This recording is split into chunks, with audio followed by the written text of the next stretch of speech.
Content warning.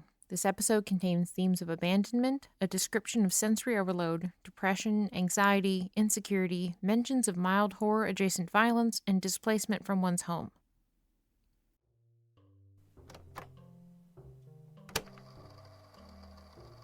Dear Diary, I've heard it said that what doesn't kill you makes you stronger, but I'm not too sure about that.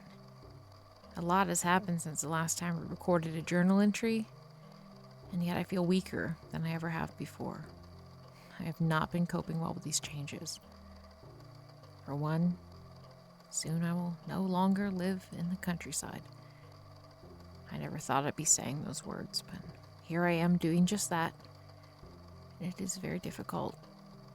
I've been thinking a lot about the things I'll miss the most. I need to list them out. I'm afraid of forgetting the good parts. I'll miss the days when I lived in the flourishing, abandoned castle on the hills, surrounded by impermeable silence and golden afternoons where the wind would rustle the overgrown grasses that rose up, unhindered, at the base of the stone walls. I remember the ways I spent my time there, how I would lay out a checkered picnic blanket on the soft grass, fill the china teacup with cool water from the brook, and feast upon whatever birds had been unlucky enough to fly into the spider-like traps I'd set up. My days were once spent going on late-night hikes and stargazing, nurturing back to health any injured and vulnerable animals I stumbled across, and trying to teach myself how to communicate with bats.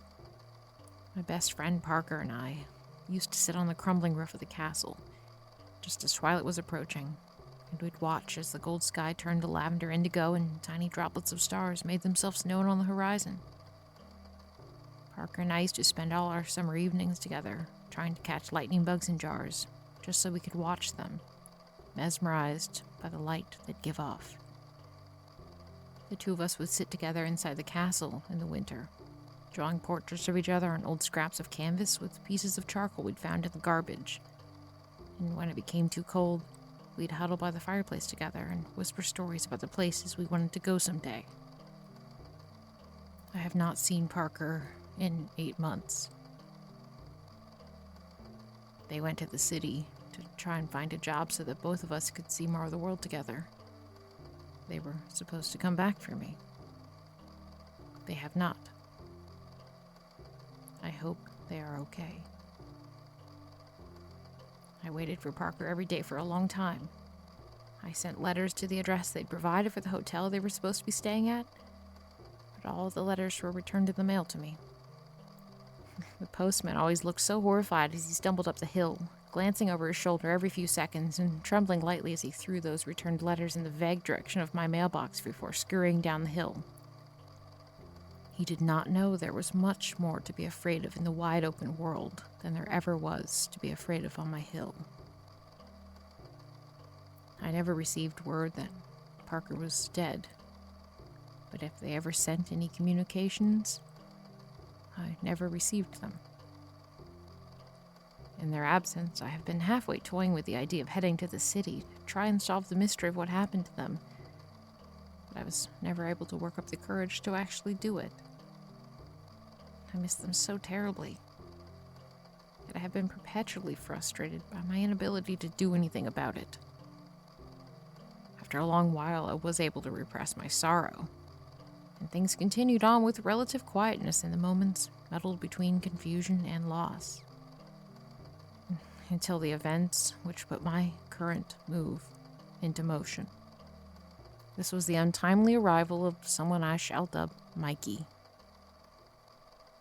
I had been spending my days sneaking around the bat caves that were near my castle. I was pretty sure I'd figured out how to teach the bats a few letters of the alphabet. I'd found some abandoned alphabet building blocks I planned on using, and I felt that the bats knowing their ABCs would be immensely helpful in my mission of learning how to talk to them. That was when I heard it. A quiet, trilling sound, almost like some of the birds I heard calling in the deep, distant forest from time to time. But this sound was different. It was much too fast to be the birds. I let myself drop from the ceiling, a little less than graceful in my hurry, I must add. I ended up falling face first into the stinky soil at the bottom of the bat cave, but I quickly brushed this off and snuck, spy style, towards the edge of the cave to peer out. A small sports car in a shade of crimson, even redder than my eyes, glided up the dirt road that the postman also used. I watched in horror, unable to move, unsure of what to do next. This had never happened before. I desperately wished Parker were here, as they'd know what to do. But I was alone. A man got out of the car. I had never seen him before, but I recognized his type from a 1980s magazine that I'd once found in a wooden storage box in the castle.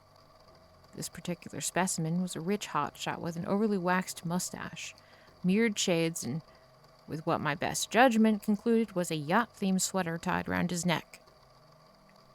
He burst from the car holding what looked like a laundry basket full of dirty clothes, which he promptly dumped onto my doorstep. He then screamed into the abyss of the valley. "Good job, Mikey!"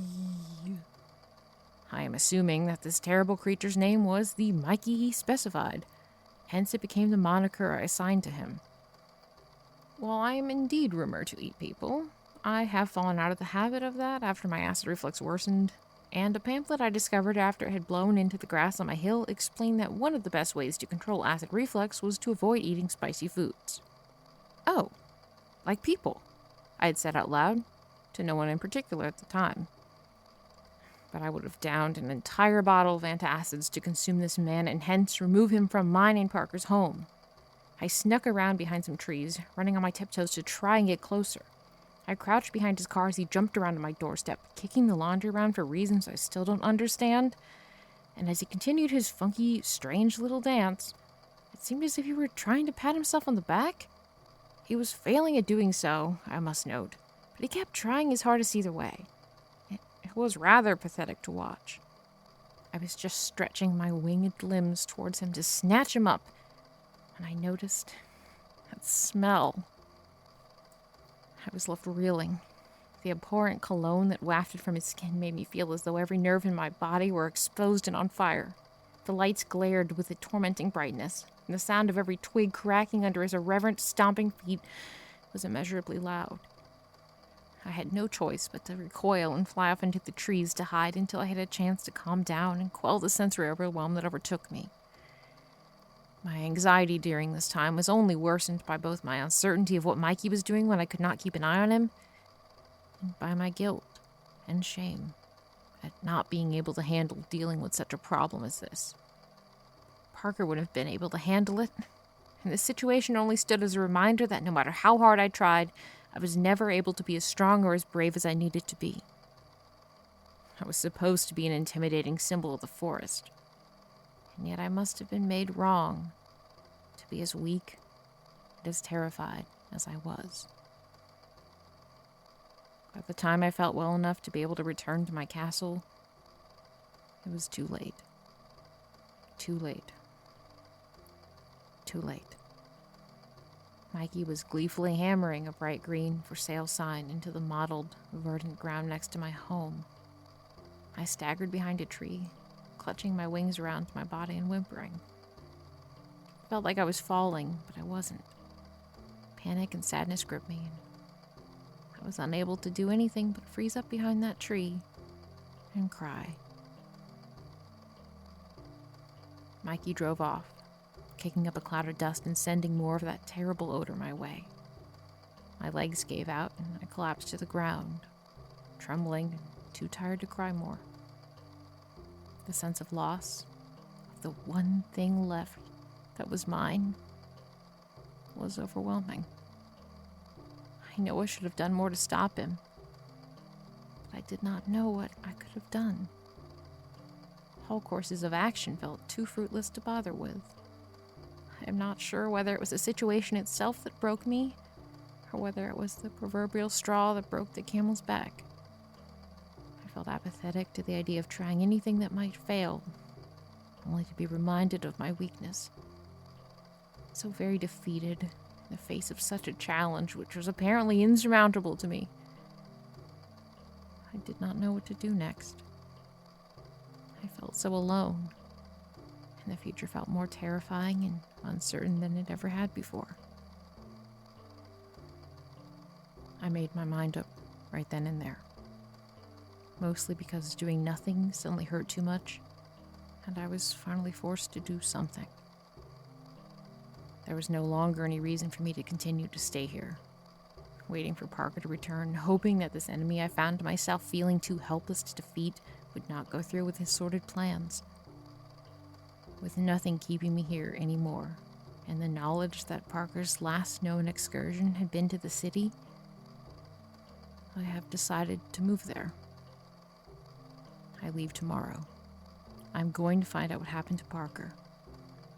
I'm going to make a new home for myself. I have to.